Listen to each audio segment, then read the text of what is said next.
I'm John Johnson, a 45-year-old software engineer, living with my family in a peaceful suburban neighborhood. Life for us has always been about routine and simplicity, with weekends spent on family activities and evenings dedicated to relaxation at home. As the head of the family, I've always prioritized our safety and comfort, where we could feel secure and detached from the outside world's chaos. During one day, our family's evening at home was as peaceful as any other, filled with the normal rhythms of a quiet suburban life. My family and I were settling in for the night, unaware of the ordeal that was about to unfold. The tranquility was shattered when two men, dressed as police officers, appeared at our doorstep. It was late, and their sudden visit sent a wave of unease through me. They claimed to be investigating a spate of local break-ins and insisted on entering the house to conduct a security check. Something about their arrival at such a late hour didn't sit right with me. As they flashed what appeared to be police badges, my instincts screamed that something was off. The badges looked authentic at first glance, but upon closer inspection, I noticed subtle inconsistencies. Their demeanor was also unsettling. They were overly urgent, their eyes scanning past me into the house with a predatory gaze. I knew I had to act swiftly but discreetly. I sent a text message to my neighbor, who is a bona fide police officer, explaining the situation. As I waited for a response, I engaged the men in conversation, trying to stall them. I asked about the break-ins, feigning concern for neighborhood safety while my heart raced with fear. I was acutely aware of the potential danger my family was in, and I struggled to maintain a calm exterior. Internally, I was panicking, but I knew I had to keep these men outside, away from my family. Every second that passed felt like an eternity as I waited for some sign of help. My mind was racing with scenarios of what could happen if these men weren't who they claimed to be. The tension at our doorstep escalated quickly. The two men, posing as police officers, became more insistent on entering our home. Their behavior turned threatening as they inched closer, effectively blocking the door. Inside, my family's apprehension was growing. We all sensed the danger, the air thick with fear and uncertainty. Just when the situation seemed to spiral out of control, our neighbor, the real police officer, arrived in his cruiser. Relief washed over me as he stepped out. He assessed the situation with a trained eye and immediately recognized the men as imposters. His authoritative presence changed the dynamic instantly. The confrontation was swift. The facade of the fake officers crumbled under my neighbor's scrutiny. They tried to maintain their act for a moment, but it was futile. As they realized their cover was blown, their confidence faltered. The resolution came quickly after that. Backup officers, called by my neighbor, arrived and apprehended the imposters.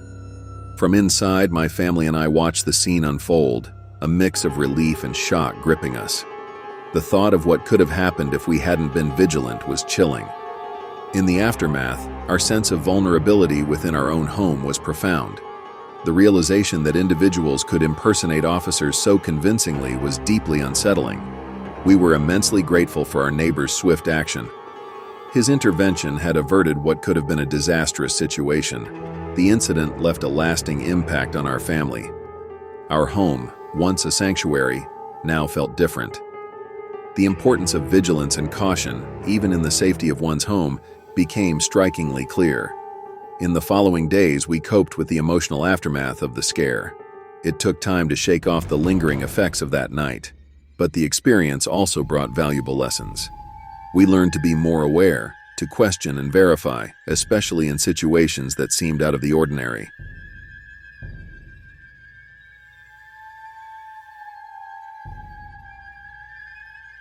I'm a Texas native, always on the move for work and family visits.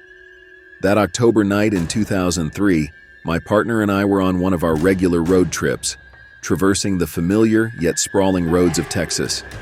These journeys had become a routine part of our lives, a way to connect the distances between our busy schedules and loved ones. Little did we know, this particular drive would turn our sense of normalcy on its head. The journey had started as any other, with the usual chatter and the radio playing softly in the background. The night was calm, and the drive seemed ordinary, until a car abruptly appeared behind us, disrupting the peace. The driver of the car was aggressively signaling us to pull over. He presented himself as a police officer, flashing a badge in a way that was both insistent and menacing. However, a wave of alarm washed over us when we noticed that his car lacked any official police markings. This discrepancy set off alarm bells in our minds. Our instincts were screaming that something was wrong. The man's demeanor was unnervingly forceful, his eyes glaring with an intensity that sent chills down our spines. At that moment, every instinct told us not to stop. Despite his insistence, we felt an overwhelming sense of danger. The deserted road offered no safety, and stopping for this unmarked car felt like walking into a trap. We decided to continue driving, aiming for the safety of a populated area. The nearest gas station seemed like our best chance to seek refuge and find help. As we drove, our hearts pounded with fear and uncertainty. The intensity of the situation was overwhelming. Our minds racing with possible scenarios of what could happen if we stopped. As we pulled into the gas station, still gripped by fear, the situation took an unexpected turn. The man in the unmarked car, realizing that his ruse was failing, suddenly accelerated and sped off into the night. We were left in a state of shock, standing at the gas station, trying to process what had just happened. The relief of being in a safe place was overshadowed by the multitude of questions racing through our minds. Who was this man, and what might have happened had we stopped on that lonely road? As the man in the unmarked car realized his ruse was failing, he abruptly sped away into the darkness of the night. We were left at the gas station, our hearts still racing, our minds flooded with questions and fear. The immediate danger had passed, but the shock of what just happened lingered. Months later, our unsettling experience took on a horrifyingly new significance. We learned of a tragic incident that occurred on the very same stretch of road we had traveled. Another couple, just like us, had been targeted by a man posing as a police officer. But their encounter had ended in unspeakable tragedy, an abduction followed by the murder of the woman. This news sent a wave of horror through us. The similarity between our encounter and theirs was uncanny. It was a chilling realization of the danger we had narrowly escaped. The impact of this encounter profoundly affected us. It instilled a deep-seated wariness of strangers, especially those who appeared in positions of authority. The incident shattered our sense of security, making us acutely aware of the evil that could lurk behind a facade of authority. Reflecting on this experience, we learned some hard but valuable lessons. Most importantly, we understood the importance of trusting our instincts in suspicious situations. If something didn't feel right, it probably wasn't.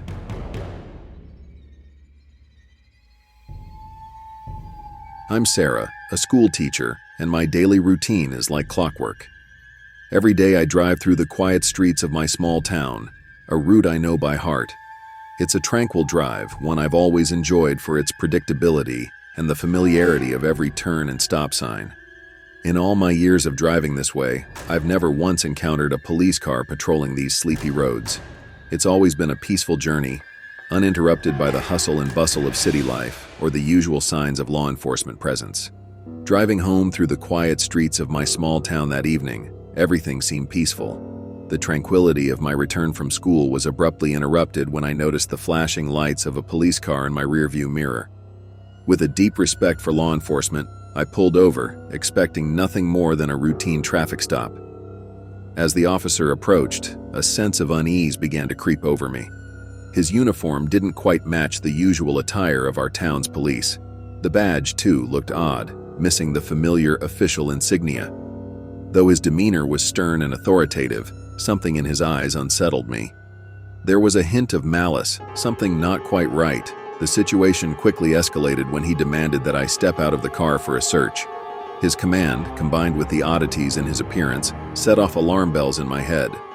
I questioned his identity, asking for more proof that he was indeed a police officer. In response, his aggression only grew. He reached for my car door with a sudden forcefulness, his intentions unclear but undoubtedly threatening. At that moment, my instincts kicked in. I quickly locked the doors just as his hand reached the handle. My heart raced with fear as I started the car and drove away, leaving the man standing there. Once, at a safe distance, I called the real police, my voice trembling as I recounted the frightening encounter. In that moment of confrontation with the man posing as a police officer, my instincts took over. As his hand reached for the car door, I acted quickly, locking the doors from inside. My heart was racing, a mix of fear and adrenaline coursing through me. Without hesitation, I started the car and sped away from the scene, leaving the man standing there, his intentions thwarted. Once I felt I'd put enough distance between us, I pulled over and called the real police. My hands were shaking as I dialed, and my voice trembled as I recounted the encounter. I described the man, his vehicle, and his aggressive behavior in as much detail as I could remember. The response from the police confirmed my worst fears. They informed me that no officers had been assigned to that area at the time of my supposed traffic stop. The realization hit me like a wave. I had encountered a fake cop. The implications of what might have happened had I not acted as I did were chilling. In the aftermath of the incident, the police launched an investigation. I was left with a deep sense of vulnerability and distrust. The streets of my small town, once familiar and safe, now took on a more ominous aspect. I found myself second-guessing the intentions of strangers and being more cautious about my surroundings. The incident also led me to reflect on the importance of vigilance and the presence of mind in the face of potential threats. It was a stark reminder that even in the most seemingly secure environments, dangers could be lurking. I learned to trust my instincts more and to be more aware of my safety, especially when alone.